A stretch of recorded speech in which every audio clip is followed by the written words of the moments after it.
Hello, you wonderful people, and welcome to another episode of Super-Fanta-Fi. This being a show where I talk about TV shows of the supernatural, fantasy, and or science fictional genre. For today's episode, I'm going to talk about the latest episode of Supernatural.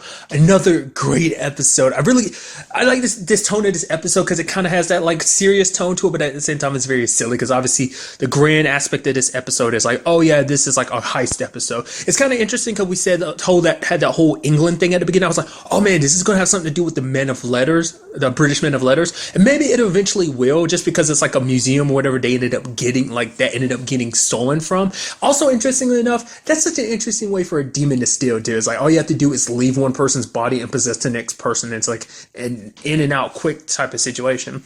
But nevertheless, this all deals with a demon named Bart, played by the actor who played John on Van Helsing, which is just funny. Another Van Helsing actor from the TV show Van Helsing, because there was the actress who played Doc a couple episodes ago. So I think that's kind of funny.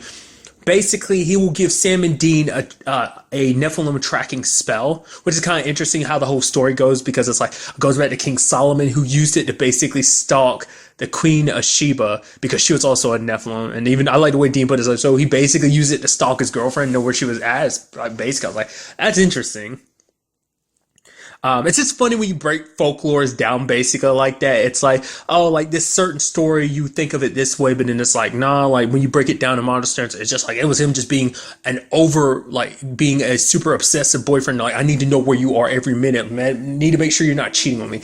Obviously, didn't go that far, but it's just one of those things that's just kind of funny when you actually break things down, and look at them from a different perspective. But nevertheless, it involved them also joining up with a girl named Smash, her real name Alice, and a demon named Grab in this whole stealing thing. And it's kind of interesting too because this involves Dean, because Dean was needed because he needed to be the one to kind of open the doorway to lead to the vault, because it can only be opened by someone. They need the blood of someone who's been to hell and back, which is so interesting because that's never come up too often. Dean's whole aspect of going to hell and coming back, like, it's never really played too much of an effect in the story to my recollection. Like the last time it played any part was in season 4, because obviously that's when that's how he got out of hell, because Cass pulled him out, and also because it was one of the 66 seals that they needed to break Lucifer out. No, that was because a good man needs to torture a soul. That was what that was. I was literally thinking that when I was watching the episode, but I still said it wrong when I'm doing this recording. I do apologize, but that's what that whole thing was. But it's so, him going to hell has never really played too much of a role. It's just kind of interesting that they did something with it. Like all these seasons later, it's like, oh yeah, there's something special about Dean's blood in this special regard, only because Luther himself, the guy that they're stealing from in this episode. I mean, he's been around for a long time, because even Bart was kind of like, he's like 200 years old, because he knows kind of the tricks and the trades, because he collects a lot of supernatural stuff. It's also interesting too, because like the what they used to kind of get close to him was Sam auctioning, like kind of like, oh yeah, here's this awesome blade. It kills demons. I was like, huh, for one, I keep forgetting how often we see that blade or not. Because more often than not, they're just using angel blades. So I wonder what this episode just to be like, hey, that knife is still around. Because I wonder have fans been asking about it. Because I don't remember. It's one of those situations where it's like, it's been such a long time, I actually forget how often they use it. Because like I said, once angel blades kind of got into the store, it's kind of like, once you get your hand on that, you're kind of good. But then it's also like, it was the same thing with the Colt. I'm like, whatever happened to the Colt? Because the moment it came up last season, I was like, right, where has it been this entire time? Because there's a whole situation about it missing, like they ran out of bullets for it, but then they learned how to make bullets for it. So it's that whole like situation. Nevertheless, I know I went on a tangent there, but that was just kind of interesting to me that it just popped up like that. I think that had to be like a wink and a nudge to be like, don't worry, the Winchesters still have that blade. They're just not using it often. So it's like, here it is. I don't know.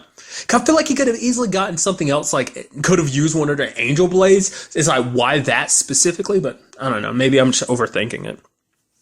It's actually kind of sad. Sad because, I mean, Luther's situation ended the way it did with his head getting chopped off like that. Because as long as he was on his property, he was immortal. So I wonder how he set that whole situation up. Maybe like a witch or something. Because from the very beginning, he's like a normal human being except for that aspect. Because sadly, like he's in the same situation as Dean. And the fact is that he went to hell and he came back. But it seems like the reason why he was able to do that is because he had leverage, and that was Bart's bones. And so, like, with that, I guess that's how he got out of hell. They never really bring it up, but I assume that's how he got out of hell, because Bart had to get him out, because it's like, well, this way, now you got something on me, so I don't know. I was kind of hoping that Bart would be like some good guy, that it was something sentimental that he had. It was like, oh no, it's actually he's a douchebag, just like anyone else. I guess it's to be expected. He's a crossroad demon. So interesting enough, he's like the crossroad demon because he kind of took the place after Crowley. It's kind of interesting because we never got to see his eyes because the whole red eyes thing that was crossroad related, wasn't it? Wasn't like the moment you got like became the crossroad demon, your eyes became red. I think so. Or did Crowley get that after? No, I think he always had red eyes, and like his smoke was always red when he left the body. I think so. God, I feel so stupid for not remembering that. I feel like that's part of being like the crossroad, and it just crossed over when he became King of Hell. But this guy's the one who replaced him, which I don't remember that ever came up. Someone replacing him. I feel like Sam and Dean definitely have had paths of crossroad demons subsequently since Crowley became king. I'm just blanking on it a little bit, but nevertheless, because it's kind of interesting. Because I was like, because it did cross my mind. I was like, oh, how did you get out of hell? Like Dean. I keep doing that. Dean's situation was special because Cass literally pulled them out.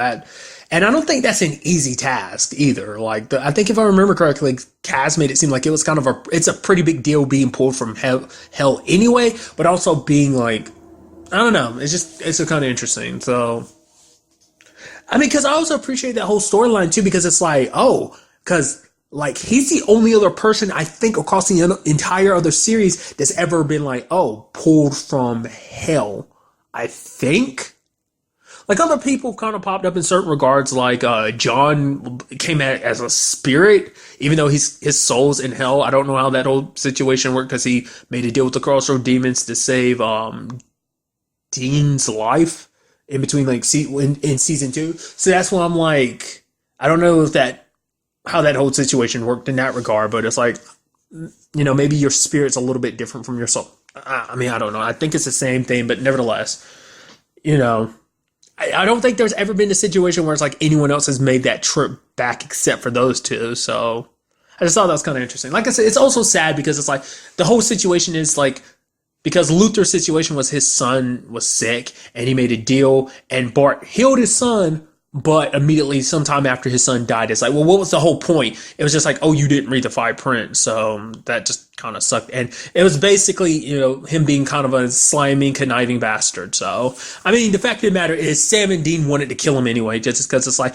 well, they wanted to make sure that the last demons they worked with was going to be Crowley. So, and that relationship definitely had its ups and downs. A lot of them, in fact. But, I mean, when it was all said and done, they ended on good terms. So, ultimately Crowley came through in the end. But, so many good things about this episode. For one, I love the fact is that Alice and Dean bond over the fact that there's this nerve drink. Because, oh man, I love that as a kid. And she gave him an extra kind of like, oh, that's so cool. They're bonding. It's like, yeah. I thought that was kind of cute and cool. And I also love, the whole situation around Dean opening the door. He's like, okay, but you don't know, I gotta stick my hand in. Was there spiders, or snakes or spiders? And he sticks his hand in there and it grabs his hand and he starts freaking out. And it just, all it does is it holds his hand down and it pricks a little bit of blood. She's like, are you going to live? And I'm like, that's so good. Because at that moment, Dean has never looked so uncool. It's just like, you're like the extra badass of the team. And it's just like in that moment, like all your cool points disappear. I'm like, Dean, that sucks, but it's so good. Embarrassing yourself like that. I love it, dude. But I love how they got around that what is essentially an Indiana Jones trap, which I love that whole conversation about like what Sam brings up entrapment and Dean's like, whoa, you've seen but you've seen entrapment. He's like, well, yeah, Catherine Zeta-Jones. They have Dean be like, oh, all right. I get you on that. Immediately when that trap first popped up, when Alice and Dean were there, I was like, oh man, how are we gonna get past this? I was like, well, Grab is up there. He's a demon, so just throw his tail in there, and then like he'll take the darts. But then no, it didn't work out. But then the moment like Sam looked at the tape, I was like, well, you're gonna go through with my plan, but you're just gonna use someone else, right? And he just used Luther because he's immortal. It's not like it's that big of a deal, and they just pushed him through to make him set off all the darts and stuff like that. And that was pretty good. And even Dean be like, that's so awesome. It's like I said, I love this episode blending a little bit of that comedy with a little bit of seriousness, but ultimately, Luther is dead at the end. Like I said, I was kind of hoping it would be not a douchebag. And turns out he's a douchebag. Sadly, Luther died too, which I think he could have been a very helpful ally in the future, but it's just sad things kind of ended the way they did. But I guess ultimately for him, it's just, I mean, what happens with his whole situation considering, like, where's his whole soul situation? Does that mean he's just going to hell? I mean, to be fair, it was Luther who had his soul, but I think it got returned to him when he came back and everything. So, but did Luther still keep it? I doubt it. So maybe it's just like, I like to think there's a happy ending in that regard of like, oh, he's in the afterlife he's in heaven with his son. Let's hope for that, you know? And we also have, Alice kind of leaving and being on her own. So, definitely I feel like that's a setup for like, hey, we're going to cross paths later, which immediately my brain goes, that's cool. And at the same time, I'm like, that's kind of sad too, because it's like, yeah, like what way they're going to bring you back into like, yeah, you're here. Let's work together. Everything's okay way. Or it's like they're bringing you back just to kill you way. I can't help it. Like I said, I never really thought about that before until recently, until I started doing these podcasts. It put that in perspective. I never really thought about that. They bring so many characters back just to kill them. I will bring that up so often because it happens. It's literally happened not too many episodes ago. Let's not forget about Missouri's granddaughter, the episode Patience. They literally brought Missouri back after like 12 years just to kill off the character. It's like, what the fuck? You know? Nevertheless, that's a tangent. I already went full on onto that tangent, but nevertheless, like I said, overall, great episode.